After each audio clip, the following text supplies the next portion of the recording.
昨天睡得好吗？先问你一个简单的问题，如果你昨天晚上没有睡好觉，第二天早上你会怎么做？是选择早上补个好觉，还是坚持着按正常时间起床？如果时间允许，相信大部分人都会选择早上补个好觉。但其实，如果是为了我们能长久拥有更好的睡眠，这不是一个明智的选项。对我们睡眠帮助最好的选项是第二个，也就是坚持按正常时间起床。我们常听人说，昨晚我又失眠了。睡眠问题很常见，想睡个好觉为什么这么难呢？这是因为我们有些方面没有做对。有太多人都陷入了一种恶性循环，为了解决睡眠问题做了很多行动，比如早早就躺在床上酝酿睡意，觉得自己没睡饱就在周末补觉睡到大中午。这些都不是正确的做法，他们不仅不能解决问题，还会让睡眠问题维持下去，不仅不会睡得好，甚至还会让睡眠质量变得更差。大多数人并不知道自己为什么睡不好，所以治疗慢性失眠的首选方法并不是安眠药，而是行为习惯的改变，也就是认知行为治疗。想要睡个好觉，是需要满足一些条件的，需要我们做好3项内容，它们就是睡眠公式。欢迎来到天天读书会，这期我们分享的书是《睡眠公式》，作者余周伟。作者是一名神经内科医生，在医院有多年的睡眠门诊经验，通过多年的临床经验以及诊断众多睡眠问题的案例，他在书中提出了这样一个公式：好的睡眠等于动力加节律减阻力。接下来我们会就这3个决定睡眠质量的因素进行详细解释，并给出这背后的科学依据以及人们对睡眠的常见误区。如果你彻底领会并执行了这个睡眠公式，拥有一个好睡眠就会是一件很轻松的事。睡个好觉的3个决定因素。刚才我们说了，好的睡眠等于动力加节律减阻力。这个公式的右边的3项就是决定一个人能否睡好觉的关键因素。我们先来看第一个关键因素，动力，它指的是睡眠驱动力。我们可以把它简单理解成困意，它能把人放倒，让人进入睡眠状态。如果把进入睡眠比喻成坐滑梯，那么睡眠驱动力就相当于我们在滑梯顶端时把自己推下去的力量。很明显，睡眠驱动力越大，人就越容易进入睡眠。那么怎样才能获得足够多的驱动力？有个很简单但非常有效的方法，那就是保持足够长的清醒时间。也就是说，你白天清醒的时间越长，晚上的睡眠驱动力就越强，就更容易入睡。这是为什么呢？这背后涉及一个叫腺苷的物质。从早上起床刷牙开始，我们的大脑会在清醒的时间里逐渐累积腺苷，累积到一定程度就容易犯困。当你进入睡眠后，大脑就开始清理腺苷，腺苷会逐渐消失，这让人在睡醒后感到充满活力。说到这里，问你一个问题，你知道咖啡为什么能提神吗？这其实也跟腺苷有关。咖啡之所以能提神，是因为咖啡因可以临时阻断腺苷的作用，让腺苷暂时发挥不出作用。所以，如果你晚上不容易睡着，白天就不要喝咖啡和茶饮料了。另外，如果你白天睡得太多，那白天清醒的时间就会相对较少，这会让大脑产生不了充足的腺苷，同时白天的睡眠还会提前消耗掉一部分腺苷，那晚上很难入睡就是自然而然会发生的事情了。因此，如果你特别容易失眠，或者最近晚上都睡不好，那可以先尝试取消白天的午睡。如果因为下午有特殊工作，一定要睡觉恢复精力，最好只休息10到20分钟，也不需要睡着，闭目养神一会儿就好。如果你白天大脑累积的腺苷已经够多了，也就是你的睡眠驱动力已经足够了，但晚上还是睡不着，那你可以看看睡眠公式里的第2个关键因素，节律。节律是指昼夜节律，也就是我们的生物钟。它相当于你体内的一个身体活动时刻表，让你在合适的时间做合适的事。比如，该睡觉的时候能睡着，该工作的时候能保持清醒。正常情况下，这个时刻表会和外界的光线信号保持一致，也就是日出而作，日落而息。光线是影响昼夜节律的所有因素中最强的一个。如果昼夜节律乱了，作息时间不规律，那睡眠就容易出现问题。在这方面，我们举一个最极端的例子，倒时差。一般来说，当人跨越2个或以上的时区时，就会发生时差障碍。时差障碍最明显的症状是白天困倦疲惫，很难集中注意力，晚上又出现入睡困难或早醒。此外，有些人还容易出现情绪问题，比如容易愤怒、情绪低落等等。还有少部分人会出现消化道问题，包括便秘或腹泻。所以，如果一个人刚到一个新时区出现类似的症状，那很可能就是时差障碍。人为什么会出现时差障碍呢？简单的解释是，我们身体的昼夜节律还停留在原来的状态，没来得及和新地方的时间同步。这个时候，我们身体的昼夜节律会按原时区执行，它会驱使我们按原来时区的时间去睡觉，即使外面还是艳阳高照。怎么应对时差障碍呢？或者说，我们如何调整自己的生物钟呢？如果你经常出国，可能已经有经验了。没错，那就是白天多到户外接受太阳光线，日间接受自然光线，已经被证明是最重要、最有效的调整自己生物钟的方法。如果想效果更好，除了白天晒太阳之外，最好再加上一个动作，晚上要避光。如果晚上一直暴露在光线中，就会抑制我们体内释放一种物质褪黑素，它的作用是帮助我们入睡和维持睡眠。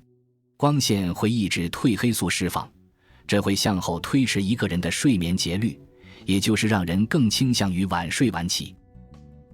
我们的体内会合成褪黑素，现在市面上也有很多人工合成的褪黑素保健品，它们在分子结构上和体内的一样，也能起到调整昼夜节律的作用。研究发现，在调整自己的生物钟方面，把日间光照和褪黑素都用上，效果要比只用一种更好。关于节律，也就是生物钟方面，我们还要说一下常见的看手机的问题。在睡眠医学里，有一条非常重要的军规，避免在睡前长时间使用发光屏幕。这个有些人可能知道，但还没有意识到它的重要性。从科学角度上看，睡前玩手机对睡眠的影响会超出想象。入夜以后，大脑里的松果体会分泌褪黑素，帮助我们入睡。然而，光线会影响褪黑素的分泌，尤其是波长在446至477纳米内的光线，它对褪黑激素分泌的抑制作用最强。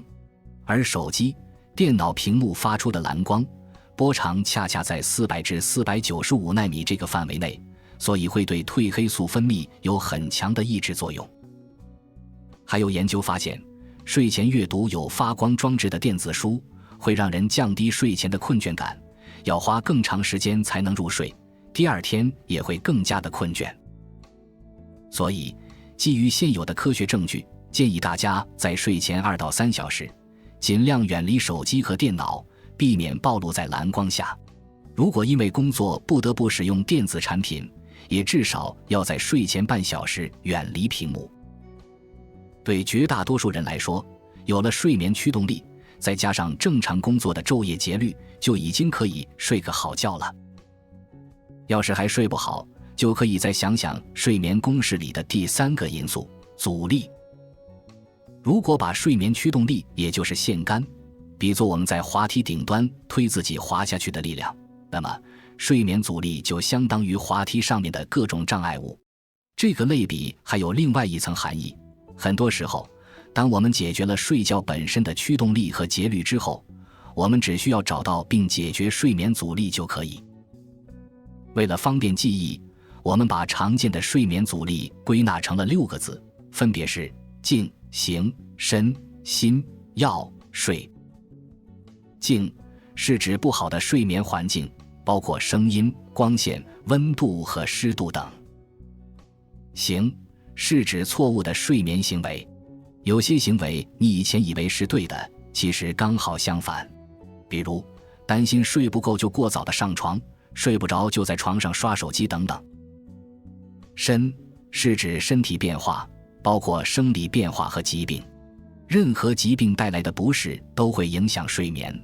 比如很多女性睡不好是因为缺铁性贫血，只要把铁补上去，把贫血纠正了，睡眠和精力自然就好了。心是指情绪压力或精神疾病，比如最常见的焦虑和抑郁。药是指影响睡眠的药物，老年人疾病多，常常会吃很多药，有些药物和保健品是会干扰睡眠的。睡是指特殊的睡眠障碍，比如严重打鼾伴有的睡眠呼吸暂停，以及慢性失眠都是特殊的睡眠障碍。请注意，这里说的慢性失眠是一种独立的疾病，具体情况我们在后面治疗慢性失眠的部分会详细解读。这6个睡眠阻力就像6把锁，锁住了我们的睡眠之门。你需要找出这些阻碍我们推开睡眠之门的锁。如果门上只有1把锁，那只需要1把钥匙。比如在睡眠环境方面，你常常被清晨的阳光唤醒，那么换一个遮光窗帘就可以了。如果门上有3把锁，那就需要3把钥匙，需要多种手段来协同解决问题。知道了睡眠公式以及什么是睡眠的驱动力、节律和阻力，普通人怎样在实际中提升睡眠质量呢？为了方便大家的理解和记忆，我们按照一天的作息时间编了一个顺口溜：早上固定时间起，拉开窗帘见晨曦；早餐营养顾节律，避免久坐多起立；午间打盹止小咪，下午咖啡奶茶远离；下班健身或瑜伽，睡前手机换书籍。对于大多数人来说，按照这个顺口溜做，轻松睡个好觉是没有问题的。大多数人只是偶尔被失眠困扰，但还有不少人患有慢性失眠。接下来我们就来看看治疗慢性失眠的办法。跟很多人想的不一样，治疗慢性失眠的首选方法不是用安眠药，而是用认知行为疗法。治疗慢性失眠的最好方法。刚才咱们说到的6大睡眠阻力里，最难克服的是特殊的睡眠障碍。其中慢性失眠是最常见的睡眠障碍，也是被大家误解最多的。失眠了就要吃安眠药，这是一种很普遍的误解。事实的真相是，慢性失眠的首选治疗方法不是吃安眠药，而是认知行为治疗。认知行为疗法的英文缩写是 CBT， 失眠的英文首字母是 I， 因此失眠的认知行为治疗常常被称为 CBTI。 这个方法是用正确的睡眠认知和正确的行为来治疗失眠。我们想象这样一种场景，一个人过段时间准备参加一场重要面试，每天都很紧张，这让他睡眠情况变得不好，晚上常常睡不着，白天状态也很糟糕。但他最终靠实力拿下了面试，然而他的睡眠并没有好起来，失眠已经成为他生活的一部分，就像长在他身上一样。为什么烦心事已经过去了，失眠却还一直持续呢？答案是，我们很可能一直在用自己的行为努力地把失眠问题维持下去。这一句话有点抽象，我们举个例子。很多人发现自己晚上睡不着或者没睡够之后，可能会做一些补偿的行为，比如早早地躺在床上酝酿睡意，或者在床上玩手机。再比如，如果不用上班，早上就赖床。再比如，白天一有机会就往床上躺，找机会补觉。这些行为听起来是不是很耳熟？注意了，他们看起来非常合理，但却是错误的，正是他们维持了一个人的慢性失眠问题。医学上把这些行为叫做慢性失眠的维持因素。为什么会这样呢？简单来说，就是一个人在床上醒着的时候太多了，时间一长，这种觉醒状态和床之间建立了新的条件反射，床等于清醒，而床和睡眠之间的连接会逐渐变弱。结果就是你明明已经很困很累了，可是只要一躺在床上就睡不着。睡眠医学把这种机制叫做条件性觉醒。科学界普遍认为，这种条件性觉醒正是慢性失眠的病因。这个机制能够解释很多现象，比如你能在客厅的沙发上睡着，但是一走进卧室就睡不着了，或者你出差在酒店里能睡着，回到家又睡不着。想要解决这个问题，最重要的就是切断床和清醒之间的连接，重新建立床和睡眠之间的连接。20世纪70年代初，睡眠医学界的前辈们就设计了一套行为指令，翻译过来一共有4句话：不困不上床，困了才上床。不要在卧室和床上做与睡觉无关的事情。如果入睡困难，不要硬躺，最好起床离开卧室，等到再次有困意时重新上床。不论昨晚睡了多久，早上固定时间起床。研究睡眠的科学家们也给我们提出了一个建议：晚上不要看时间。失眠的人睡不着，喜欢频繁地看时间，结果越看越着急，这其实会导致时间焦虑。我们可以把钟表这样的时间线索从卧室里请出去。如果你实在需要用手机定闹钟，最好手机网络关掉，并放在远离床头的地方，越远越好。你不需要知道自己几点睡，也不需要知道自己几点醒，只要闹钟没响，就接着踏实的睡觉。实验研究发现，这套方法非常有效，只要一个人能坚持下去，它发挥的作用还能长期持续。医学界给这个方法取了个名字，叫刺激控制疗法，英文缩写是 SCT。 到目前为止，很多国家的失眠指南里都很推荐刺激控制疗法。尽管这种认知行为治疗不能像安眠药那样立马起效，但一个人只需要坚持2到4周就能感受到它的作用，而且还能摆脱对安眠药的依赖。同样，关于慢性失眠，我们也总结了一段话，方便大家执行：不困不勉强睡，睡不着离开床，困了重新上床。睡觉不看时间，看了干着急。没睡好也要按时起，坚持即胜利。学完了行为认知疗法，我们还需要避免一些对睡觉的认识误区。消除这些误区，对帮助我们睡个好觉一样重要。避免睡觉的认识误区。关于保证好的睡眠，除了执行有效的帮助睡眠的方案外，我们还是需要避免一些对睡觉的认识误区的。最常见的误区有2个，一个是认为秒睡等于睡得好，另一个是以为打鼾就是睡得香。我们先说第一个，一个人从上床准备睡觉到进入睡眠，这段时间叫入睡潜伏期。入睡潜伏期有长有短，每个人的情况都不一样。一些人会羡慕那些倒头就睡的人，但其实睡得太快不等于睡得好。根据美国睡眠医学会的定义，如果一个成年人的睡眠潜伏期小于8分钟，意味着可能存在嗜睡的情况。